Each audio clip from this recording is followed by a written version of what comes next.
he dropped the third game in a row last night to Toronto. The second time they lost to Toronto over this recent stretch. It was another game, just kind of late game issues. More importantly, there was a time around the 6 minute mark of the fourth where there was about three possessions in a row where it was a PJ forced floater, a Caleb step back almost three, and then a PJ baseline drive, and it was a turnover.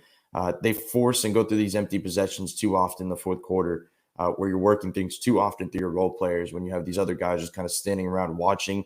That's kind of the issues that kind of stuck out. It's one of the parts that they're going to have to clean up as they move forward. But something we have to focus on from a positive light is Bam Adebayo's aggressiveness in this game, just kind of finding gaps, playing well, going offensively. The next thing is there's one thing to talk about the way he's doing it and getting it and doing it on a one game basis, but it's also the consistency is the part to focus on. When he can start doing it on a regular basis, that's when he's taking the next step.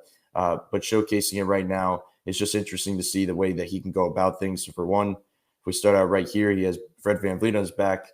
Scotty Barnes is going to switch onto him as they kind of scatter right here. What does he do? He was kind of working the inside-out game in this one. He was making sure to kind of take advantage of the things he didn't in the last time around against Toronto. One of those is just going up, down low. The first play of the game, basically, we're a minute into this game. He gets Scotty Barnes, goes right up, gets post hook, and it rolls in. Just the simple things, going right up, not reluctant at all. That's kind of the key here. Another one, speaking of kind of finding the gaps against this Raptors team that they didn't last time, they were finding things offensively and kind of finding the beaters to this Raptors defense early in this game. The issue is that later in this game, they got right back into that stagnant offense that they did last time around. Right here, you see a Bam Adebayo rub screen for Jimmy. Now two guys are going to be kind of out of the play onto Jimmy kind of probing outside on the perimeter. What does Jimmy do? He's going to give it to PJ while Bam slips. Bam's going to get it on the roll, and he ends up getting fouled and knocks down two free throws right after. But it's just they were finding beaters early in this game, and it was a lot of Bam Adebayo. It was a lot that they're, especially on this play that I'm going to show you right now, they're focused on these perimeter players that Bam can find these gaps and take advantage down low, kind of early on, especially. As you see right here, speaking of, Duncan Robinson has two guys really focused on him, actually three guys with Gabe Vincent, Gary Trent kind of pulling over. What does he do? He lobs it over the top to Bam. Bam can get an easy finish and one. He was just kind of finding these type of gaps, and that's when he's really intriguing, when he can kind of branch out in that way. The next one, Tyler Hero is going to get it to Jimmy with Fred VanVleet on his back. And we talk about a lot of things about Bam's aggressiveness, but this is the part that kind of needs to get cleaned up. And it's not a major thing, but if I played a full speed and go back a little bit, you're going to see Bam almost be reluctant. He's going to look to his left right here, then flow into the jab step jumper and knocks it down.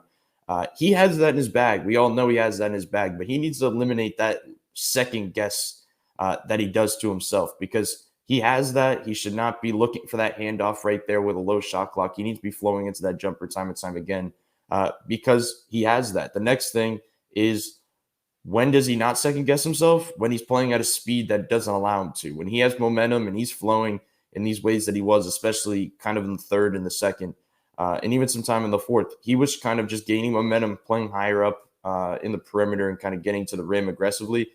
Something Tyler Hero talked about after the game, and so there's no five-man that can guard Bam one-on-one. Actually, there's no player in general that can guard him one-on-one when he's aggressive and getting to the rim. And it's true, because we've seen it. He's quicker than most people that are guarding him, and he has more finesse and just pure moves down low than a lot of these guys. Right here, you're going to see a scenario where Jimmy feeds him the ball. He's a have it right here.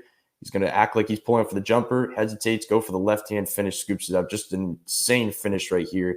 But the reason he's able to do that is there was no part of his game right there that said that he was going to look for a handoff, that he was going to look for a pass. That whole time, he was looking to be that scorer, like he was playing one-on-one at practice in an open gym. And that's what he needs to be, because that's the time when he's hard to stop in that scenario. The last one, another scenario of gaining momentum, getting the ball higher up. We saw it later in this game, how he was doing this. It's something I'd like to see more of him, just kind of, instead of being one-dimensional in terms of where he gets the ball every play, especially in this time without Lowry. It's not just as simple as getting on the roll every time. Right here, he gets it on that wing three, basically. He kind of hooks Precious, gets by him because he's just faster, lays it in.